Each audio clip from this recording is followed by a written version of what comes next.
I hate to say this because it doesn't sound very good, but there have been no murders in D.C. in the last week. Bolton, he wants to always kill people, and he's very bad at what he does, but he worked out great for me. No, there's no list. There's no list of people getting massages. We had the greatest 6 months, 7 months. He knew everybody in Palm Beach.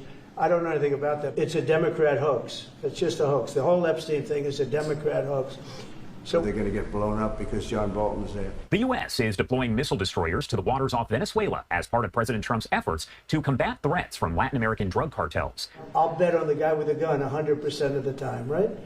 And if I have a national emergency, I can keep the troops there as long as I want. Innocent people shouldn't be hurt, but I'm in support of keeping it totally open. I couldn't care less. I can barely recall all the people. I can barely recall. I struggle to recall actual people that I met. And I'm chief law enforcement officer, believe it or not. You know, I don't like to go around saying that, but I am. That's the position. But I purposely don't want to really get involved in it. I'm not a fan of John Bolton. I thought he was a sleazebag, actually. Today, Kilmar Abrego Garcia is free. I saw it on television this morning. I'm not a fan of John Bolton.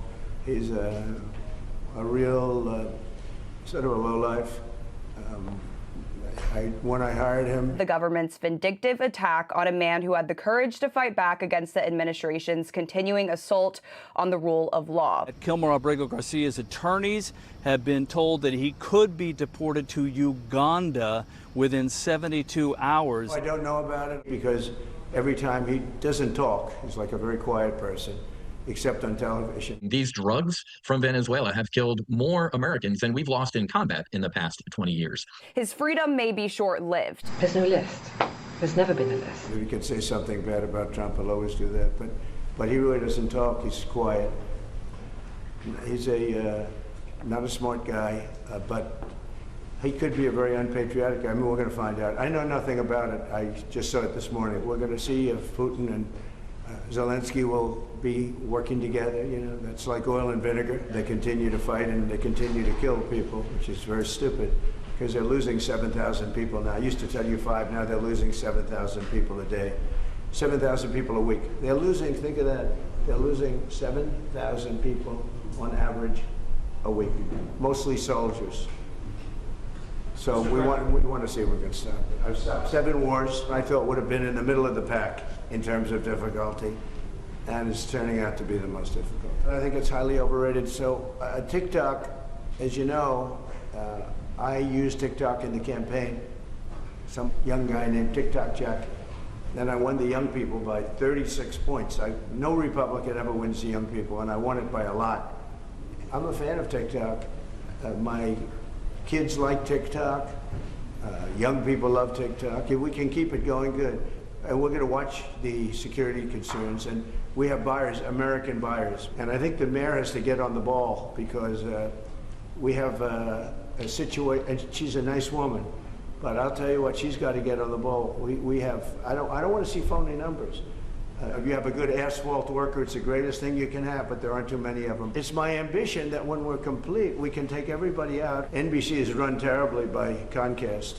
I call it Comcast because it's a whole con. They're not going to go home in a body bag. They're not going home in a coffin.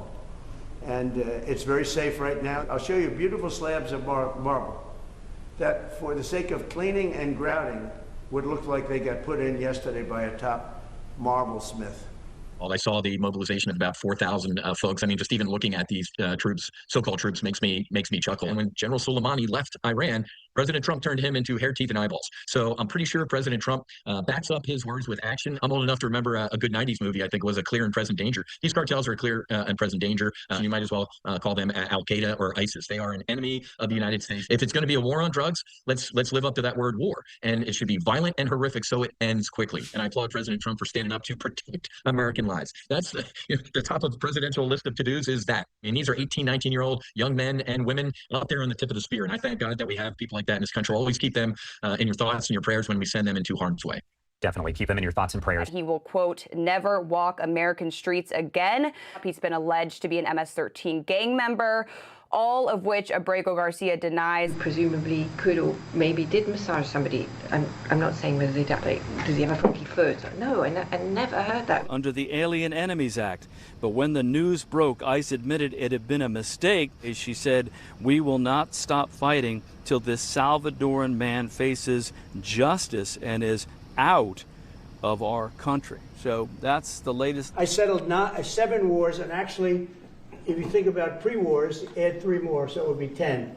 I think over the next 2 weeks, we're going to find out which way it's going to go, and I better be very happy. The mayor is incompetent. The governor is incompetent. You know, Gavin. I know Gavin very well. He's an incompetent guy with a good line of bullshit. Bill Clinton was on his plane and went to the island supposedly 28 times. But I don't want to hurt Larry Summers, but he was best friends with Jeffrey Epstein. No, this is a Democratic hoax. You look at the stock market today, it's way up. This market, we would have had a crash like in 1929. Despite COVID, we had the strongest economy. Our country's been ripped off. They weren't buying much of our energy there. And they're very smart in doing it. The leaders that we had a great, people said they've never seen anything like it. What she did was bad, so I'll fire her if she doesn't resign.